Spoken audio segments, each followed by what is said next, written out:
The Power of Concentration by Theron Q. Dumont, Lessons 15 and 16, read by Andrea Fiore. A man forgets because he does not concentrate his mind on his purpose, especially at the moment he conceives it.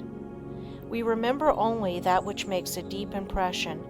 Hence we must first deepen our impressions by associating in our minds certain ideas that are related to them. We will say a wife gives her husband a letter to mail. He does not think about it, but automatically puts it in his pocket and forgets all about it. When the letter was given to him, had he said to himself, "I will mail this letter. The box is at the next corner, and when I pass it, I must drop this letter," it would have enabled him to recall the letter the instant he reached the mailbox. The same rule holds good in regard to more important things. For example, if you are instructed to drop in and see Mr. Smith while out to luncheon today, you will not forget it. If at the same moment the instruction is given, you say to yourself something similar to the following: "When I get to the corner of blank street, on my way to luncheon, I shall turn to the right and call on Mr. Smith." In this way the impression is made, the connection established, and the sight of the associated object recalls the errand. The important thing to do is to deepen the impression at the very moment it enters your mind. This is made possible not only by concentrating the mind upon the idea itself, but by surrounding it with all possible association of ideas, so that each one will reinforce the others. The mind is governed by laws of association, such as the law that ideas which enter the mind at the same time emerge at the same time, one assisting in recalling the others. The reason why people cannot remember what they want to is that they have not concentrated their minds sufficiently on their purpose at the moment when it was formed. You can train yourself to remember in this way by the concentration of the attention on your purpose, in accordance with the laws of association. When once you form this habit, the attention is easily centered and the memory easily trained. Then your memory, instead of failing you at crucial moments, becomes a valuable asset in your everyday work. Exercise in memory concentration. Select some picture, put it on a table, and then look at it for 2 minutes. Concentrate your attention on this picture, observe every detail, then shut your eyes and see how much you can recall about it. Think of what the picture represents, whether it is a good subject, whether it looks natural. Think of objects in foreground, middle ground, background, of details of color and form.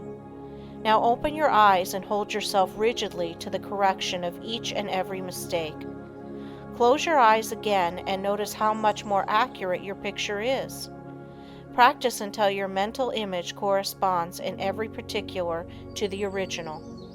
Nature is a wonderful instructor, but there are very few who realize that when we get in touch with nature, we discover ourselves, that by listening to her voice, with that curious inner sense of ours, we learn the oneness of life and wake up to our own latent powers.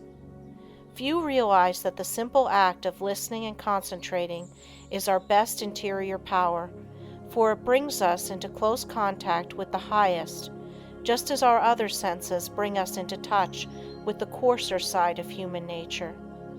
The closer we live to nature, the more developed is this sense. So-called civilization has overdeveloped our other senses at the expense of this one. Children unconsciously realize the value of concentration. For instance, when a child has a difficult problem to solve and gets to some knotty point which he finds himself mentally unable to do, though he tries his hardest, he will pause and keep quite still, leaning on his elbow, apparently listening. Then you will see, if you are watching, sudden illumination come, and he goes on happily and accomplishes his task. A child instinctively but unconsciously knows when he needs help. He must be quiet and concentrate. All great people concentrate and owe their success to it. A doctor thinks over the symptoms of his patient, waits, listens for the inspiration, though quite unconscious perhaps of doing so. The one who diagnoses in this way seldom makes mistakes. An author thinks his plot, holds it in his mind, and then waits, and illumination comes. If you want to be able to solve difficult problems, you must learn to do the same. Lesson 16. How concentrating can fulfill your desire. It is a spiritual law that the desire to do necessarily implies the ability to do. You have all read of Aladdin's lamp, which accomplished such wonderful things. This, of course, is only a fairy story, but it illustrates the fact that man has within him the power, if he is able to use it, to gratify his every wish. If you are unable to satisfy your deepest longings, it is time you learn how to use your God-given powers. You will soon be conscious that you have latent powers within capable, when once developed, of revealing to you priceless knowledge and unlimited possibilities of success. Man should have plenty of everything, and not merely substance to live on as so many have. All natural disease can be realized. It would be wrong for the infinite to create wants that could not be supplied. Man's very soul is in his power to think, and it therefore is the essence of all created things. Every instinct of man leads to thought, and in every thought there is great possibility, because true thought development, when allied to those mysterious powers that perhaps transcend it, has been the cause of all the world's true progress. In the silence we become conscious of that something which transcends thought, and which uses thought as a medium for expression.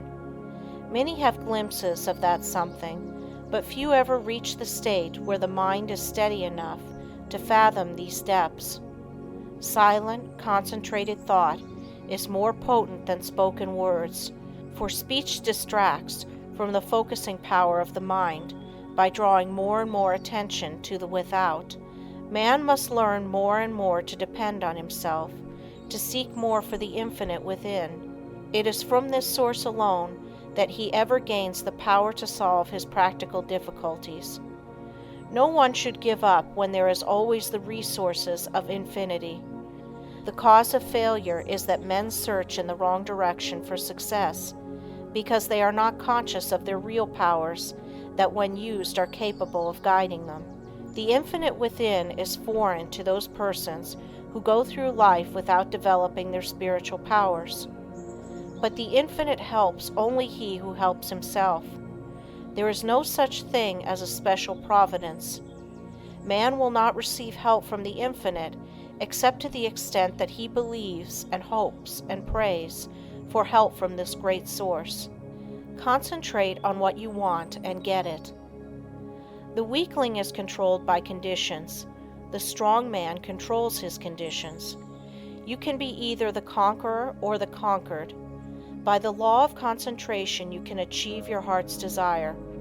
This law is so powerful that that which at first seems impossible becomes attainable. By this law, what you at first see as a dream becomes a reality. Remember that the first step in concentration is to form a mental image of what you wish to accomplish. This image becomes a thought seed that attracts thoughts of a similar nature. Around this thought, when it is once planted in the imagination or creative region of the mind, you group or build associated thoughts which continue to grow as long as your desire is keen enough to compel close concentration. Form the habit of thinking of something you wish to accomplish for 5 minutes each day. Shut every other thought out of consciousness. Be confident that you will succeed. Make up your mind that all obstacles that are in your way will be overcome and you can rise above any environment. You do this by utilizing the natural laws of the thought world, which are all powerful. A great aid in the development of concentration is to write out your thoughts on that which lies nearest your heart, and to continue, little by little, to add to it until you have as nearly as possible exhausted the subject. You will find that each day, as you focus your forces on this thought at the center of the stream of consciousness, new plans, ideas, and methods will flash into your mind. There is a law of attraction that will help you accomplish your purpose. An advertiser, for instance, gets to thinking along a certain line. He has formed his own ideas, but he wants to know what others think. He starts out to seek ideas, and he soon finds plenty of books, plans, designs, etc. on the subject, although when he started he was not aware of their existence. The same thing is true in all lines. We can attract those things that will help us. Very often we seem to receive help in a miraculous way. It may be slow in coming, but once the silent, unseen forces are put into operation, they will bring results so long as we do our part. They are ever present and ready to aid those who care to use them. By forming a strong mental image of your desire, you plant the thought seed, which begins working in your interest, and in time, that desire, if in harmony with your higher nature, will materialize. It may seem that it would be unnecessary to caution you to concentrate only upon achievement that will be good for you and work no harm to another, but there are many who forget others and their rights in their anxiety to achieve success. All good things are possible for you to have, but only as you bring out your forces into harmony with that law that requires that we mete out justice to fellow travelers as we journey along life's road. So first think over the thing wanted, and if it would be good for you to have, say, I want to do this. I am going to work to secure it. The way will be open for me. If you fully grasp the mental thought of success and hold it in the mind each day, you gradually make a pattern or mold which in time will materialize. But by all means keep free from doubt and fear, the destructive forces. Never allow these to become associated with your thoughts. At last you will create the desired conditions and receive help in many unlooked-for ways that will lift you out of the undesired environment. Life will then seem very different to you, for you will have found happiness through awakening within yourself the power to become the master of circumstances instead of their slave. To the beginner in this line of thought, some of the things stated in this book may sound strange, even absurd, but instead of condemning them, give them a trial. You will find they work out. The inventor has to work out his idea mentally before he produces it materially. The architect first sees the mental picture of the house he is to plan, and from this works out the one we see. Every object, every enterprise, must first be mentally created. I know a man that started in business with 13 cents and not a dollar's worth of credit. In 10 years he has built up a large and profitable business. He attributes his success to two things: belief that he would succeed and hard work. There were times when it did not look like he could weather the storm. He was being pressed by his creditors who considered him bankrupt. They would have taken 50 cents on the dollar for his notes and considered themselves lucky. But by keeping up a bold front, he got an extension of time when needed. When absolutely necessary for him to raise a certain sum at a certain time, he always did it.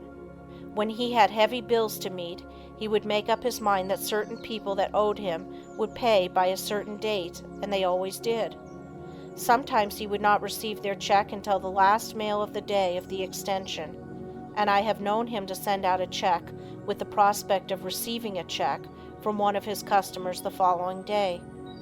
He would have no reason other than his belief in the power of affecting the mind of another by concentration of thought for expecting that check, but rarely has he been disappointed.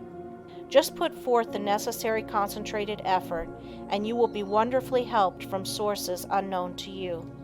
Remember the mystical words of Jesus, the Master: "Whatsoever thing ye desire when ye pray, pray as if ye had already received, and ye shall have."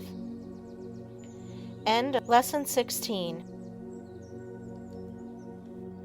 Lesson 17. Ideals developed by concentration. Through our paltry stir and strife glows the wished ideal, and longing molds in clay what life carves in the marble real. Lowell. We often hear people spoken of as idealists. The fact is, we are all idealists to a certain extent, and upon the ideals we picture depends our ultimate success. You must have the mental image if you are to produce the material thing. Everything is first created in the mind. When you control your thoughts, you become a creator. You receive divine ideas and shape them to your individual needs. All things of this world are to you just what you think they are. Your happiness and success depend upon your ideals. You are responsible for every condition you go through, either consciously or unconsciously. The next step you take determines the succeeding step. Remember this, it is a valuable lesson. By concentrating on each step as you go along, you can save a lot of waste steps and will be able to choose a straight path instead of a roundabout road. Concentrate your ideals and they will become material actualities. Through concentration, we work out our ideals in physical life. Your future depends upon the ideals you are forming now. Your past ideals are determining your present. Therefore, if you want a bright future, you must begin to prepare for it today. If persons could only realize that they can only injure themselves, that when they are apparently injuring others, they are really injuring themselves, what a different world this would be. We say a man is as changeable as the weather. What is meant is his ideals change. Every time you change your ideal, you think differently. You become like a rudderless boat on an ocean. Therefore, realize the importance of holding to your ideal until it becomes a reality. You get up in the morning determined that nothing will make you lose your temper. This is your ideal of a person of real strength and poise. Something takes place that upsets you completely and you lose your temper. For the time being, you forget your ideal. If you had just thought a second of what a well-poised person implies, you would not have become angry. You lose your poise when you forget your ideal. Each time we allow our ideals to be shattered, we also weaken our willpower. Holding to your ideals develops willpower. Don't forget this. Why do so many men fail? Because they don't hold to their ideal until it becomes a mental habit. When they concentrate on it, to the exclusion of all other things, it becomes a reality. I am that which I think myself to be. Ideals are reflected to us from the unseen spirit. The laws of matter and spirit are not the same. One can be broken, but not the other. To the extent that ideals are kept, is your future assured. It was never intended that man should suffer. He has brought it upon himself by disobeying the laws of nature. He knows them, so cannot plead ignorance. Why does he break them? Because he does not pay attention to those ideals flashed to him from the infinite spirit. Life is but one continuous unfoldment, and you can be happy every step of the way, or miserable, as you please. It all depends upon how we entertain those silent whisperings that come from we know not where. We cannot hear them with mortal ear, but from the silence they come as if they were dreams, not to you or me alone, but to everyone. In this way the grandest thoughts come to us, to use or abuse. So search not in treasured volumes for noble thoughts, but within, and bright and glowing vision will come to be realized now and hereafter. You must give some hours to concentrated, consistent, persistent thought. You must study yourself and your weaknesses. No man gets over a fence by wishing himself on the other side. He must climb. No man gets out of the rut of dull, tiresome, monotonous life by merely wishing himself out of the rut. He must climb. If you are standing still or going backward, there is something wrong. You are the man to find out what is wrong. Don't think that you are neglected or not understood or not appreciated. Such thoughts are the thoughts of failure. Think hard about the fact that men who have got what you envy got it by working for it. Don't pity yourself, criticize yourself. You know that the only thing in the world that you have got to count upon is yourself. Lesson 18. Mental control through creation. I attended a banquet of inventors recently. Each inventor gave a short talk on something he thought would be accomplished in the future. Many very much needed things were spoken of. One inventor spoke of the possibilities of wireless telephone. Distance, he said, would shortly be annihilated. He thought we would soon be able to talk to the man in the submarine 40 fathoms below the surface and 1,000 miles away. When he got through, he asked if there were any that doubted what he said. No one spoke up. This was not a case of tactful politeness, as inventors like to argue, but a case where no one present really doubted that the inventor's vision would, in the future, materialize. These shrewd men, some real geniuses, all thought we would in time be able to talk to those 1,000 miles away without media. Now, if we can make an instrument so wonderful that we can send wireless messages 1,000 miles, is there any reason why we should not, through mental control, transmit messages from one person to another? The wireless message should not be as easy to send as the projected thought. The day will come when all business will employ highly developed persons to send out influences. These influences will be so dominating that employees will be partly controlled by them, and so you will profit more and more by your mental powers and depend on them to draw you to all forces of a helping nature. You will be constantly sending out suggestions to your employees and friends. They will receive these unconsciously, but in case yours is the stronger personality, they will carry them out the same as if you had spoken them. This is being done even today.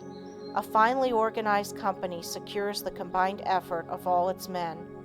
They may be each doing a different kind of work, but all work to bring about the very best results. The whole atmosphere is impregnated with a high standard of workmanship. Everyone feels he must do his best. He could not be in such surroundings and be satisfied to do anything but his best work. A business will exceed only to the extent that the efforts of all are coordinated toward one result. At least one person is needed to direct all toward the desired end. The person at the head does not have to exactly outline to the others what steps to take, but he must possess the mental power of control over others. An up-to-date business letter is not written in a casual, commonplace way today. The writer tries to convey something he thinks the receiver will be interested to know. In this way, he awakens a responsive spirit. Sometimes just the addition of a word or two will change a letter of the matter-of-fact style to one that compels a response. It is not always what is actually in a letter, but the spirit which it breathes that brings the results.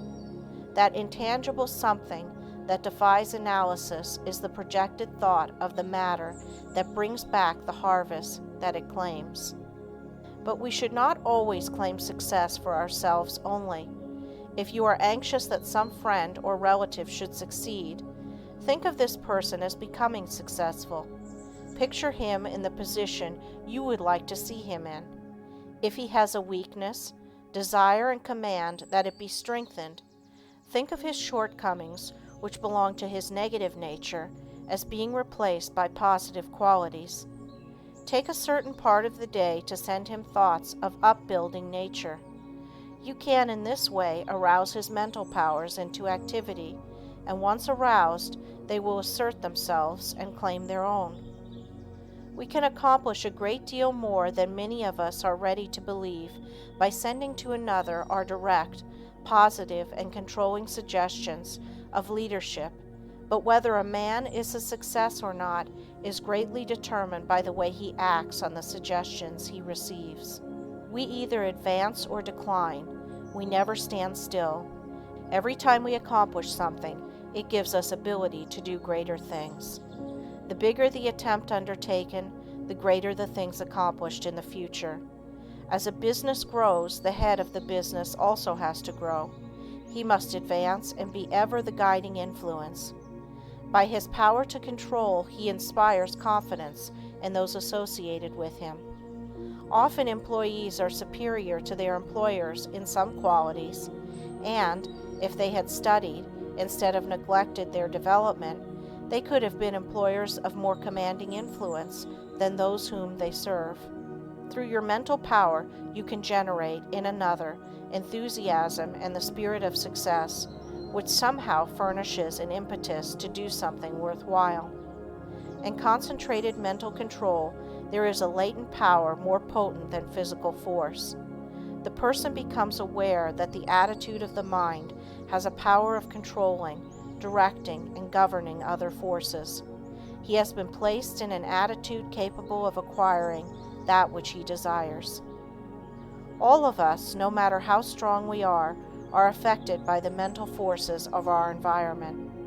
There is no one that can remain neutral to influences. The mind cannot be freed from the forces of a place. If the environment of your place of business is not helpful, it will be harmful. That is why a change of position will often do a person a great deal of good. No person was ever intended to live alone. If you are shut up with only your own thoughts, you suffer from mental starvation. The mind becomes narrow, the mental powers weaken. Living alone often causes some of the milder forms of insanity. If children do not play with those their own age, but associate with only older people, they will take on the actions of the older people. The same is true of older persons if they associate with people younger than they are. They will take on the spirit of youth. If you wish to retain your youth, you need the influences of youth. Like attracts like all over the world. The thought element plays a great part in our lives. Every business must not only command physical effort, but it must also command thought effort. There must be coordination of thought. All employers should aim to secure employees that think along similar lines. They will work in fuller sympathy with each other. They will better understand each other. This enables them to help each other, which would be utterly impossible if they were not in sympathy with each other. It is this that goes to make up a perfect organization, which directs and influences them toward the one end. Instead of each person being a separate unit, each one is like a spoke in a big wheel. Each member carries his own load, and he would not think of shirking. Anyone working in such an atmosphere could not help turning out his best work. All great leaders must be able to inspire this cooperative spirit. They first secure assistance through their mental control. Then they make their assistants realize the value of mental control. Soon there is a close bond between them. They are working toward a single purpose. They profit by their combined effort. The result is that they accomplish much. If your business is conducted in the right spirit, you can instill your thoughts and your ideas into your employees. Your methods and ideas become theirs. They don't know it, but your mental forces are shaping their work. They are just as certain to produce results as any physical force in nature. The up-to-date businessman of the future is going to take pains to get his employees to think and reason better. He will not want them to become depressed or discouraged. There is time that instead of being wasted, he will endeavor to have them use in concentrated effort that will be profitable to both employer and employed. There must be more of the spirit of justice entering into the business of the future. There is a firm I know that will not hire an employee until he has filled out an application blank. No doubt those that fill it out think it is a foolishness, but it is not. A capable manager can look over this application blank and pretty nearly tell if this person will fit into his management. The main thing he wants to know is the applicant's capacity for efficient, cooperative effort. He wants persons that have faith in themselves. He wants them to realize that when they talk of misfortunes and become blue, they are likely to communicate the same depressing influence to others. The up-to-date manager wants to guard against hiring employees who will obstruct his success. You must realize that every moment spent in thinking of your difficulties of the past, every moment spent in bad company, is attracting to you all that is bad, is attracting influences that must be shaken off before you can advance. Many firms prefer to hire employees that never worked before so that they have nothing to unlearn. They are then not trained, but have had no bad business habits to overcome. They are more easily guided and grasp the new materials more effectively because they are not contrary to what they have already learned. They are at once started on the right road, and as they cooperate readily, they receive the mental support of the management and learning the methods that have been perfected. This inspires confidence in themselves, and they soon become efficient and finally, skilled workers. Most big business firms today employ efficiency experts. Each day or week, they are in a different department. They earn their money because they familiarize persons with very little business experience with plans that have taken the expert years of training and much money to perfect. The attitude we take has a great deal more to do with our success than most of us realize. We must be able to generate those forces that are helpful. There is a wonderful power in the thought rightly controlled and projected, and we must, through concentration, develop this power to the fullest possible extent. We are surrounded by many forces of which we know but little at present. Our knowledge of these is to be wonderfully increased. Each year we learn more about these psychic forces which are full of possibilities, of which we are not even dimly conscious. We must believe in mental control, learn more about it, and use it, if we want to command these higher powers and forces which will unquestionably direct the lives of countless future generations. End of Lesson 18.